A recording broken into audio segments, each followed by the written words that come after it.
Have you ever walked into a store and come out with more than you planned to buy?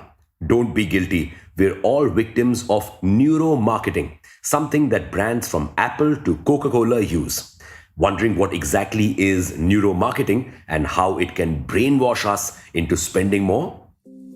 Welcome back to Revolution ReadOn, a daily podcast where we break down one story from the world of business and finance. We humans are products of the electrical impulses going on in our brains.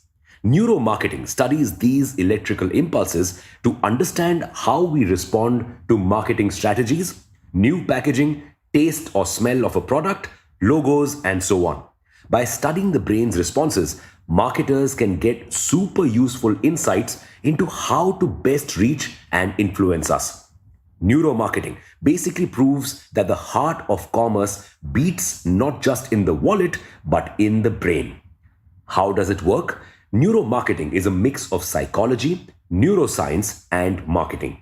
It uses tools and techniques like eye tracking. It helps neuromarketers gain insights into where consumers are looking and how long they are looking at different elements. Brain imaging. This enables neuromarketers to study how different areas of the brain are activated in response to marketing. This gives them insights into how the brain processes information and influences decisions. And galvanic skin response, a change in the skin's electric response due to emotions like stress. This can help neuromarketers gain insights into the emotional response of consumers. And electroencephalography, or EEG. It measures the electrical activity of the brain, giving insight into how the brain influences behavior. Basically, it gives marketers a cheat sheet for your brain. Now, you may feel that scanning your brain just to design a package might be too much, but we dug deep into the need of neuromarketing and we came across an anecdote. For years, people demanded one thing from detergent companies: clean clothes.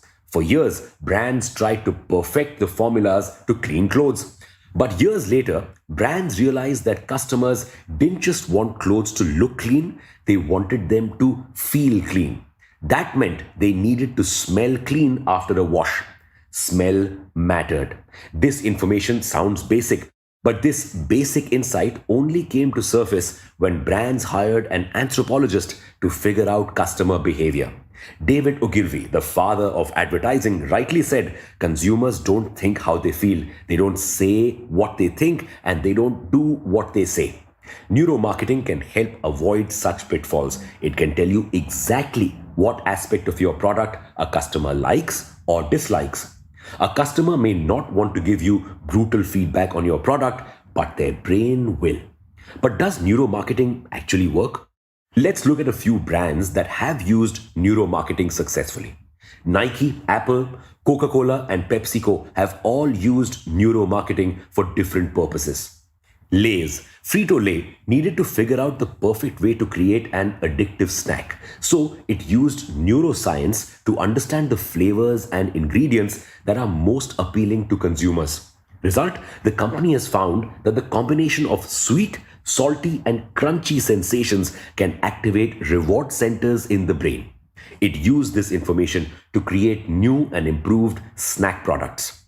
Apple's advertising has always focused on engaging and inspiring customers. The brand is all about emotions. To capitalize on this, it used neuromarketing for its Shot on iPhone campaign.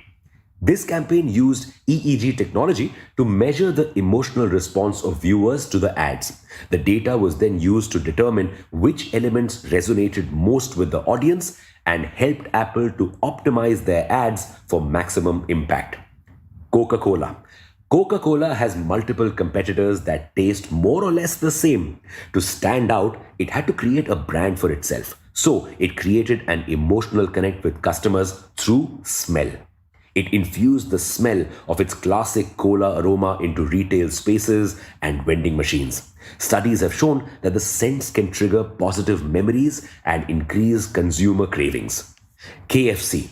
This hidden dollar in the KFC burger may be difficult to spot for the naked eye, but your brain catches it and relates the burger with power and wealth. Such subliminal messages are used by many brands. In fact, the first subliminal marketing was used in 1957 in a theater. They flashed "Drink Coca-Cola" for 1/3000th of a second. This meant people couldn't perceive the message actively, but Coca-Cola sales increased by 18.1%. Now, these techniques may be great for companies, but they aren't always great for us. Neuromarketing may be very helpful for brands, but is it ethical for marketers to study our brain and then exploit this power? Subliminal advertising, for instance, has been the most controversial aspect of neuromarketing. It could influence diabetic patients to buy more sugary stuff, or could influence children to buy products that may be harmful for them. Neuromarketing also raises privacy concerns. After all, the idea of having your brain activity monitored is scary. Plus, there's limited regulation around neuromarketing. Some companies have used this to engage in unethical or manipulative practices. This has led to calls for increased regulation of the industry. But such regulation is yet to come. Until then, companies are taking liberties with consumer privacy. Many companies are even taking things a step forward by bringing ads to your dreams. This could take consumerism to another level, increase people's debt, impact their health, and even impact the environment.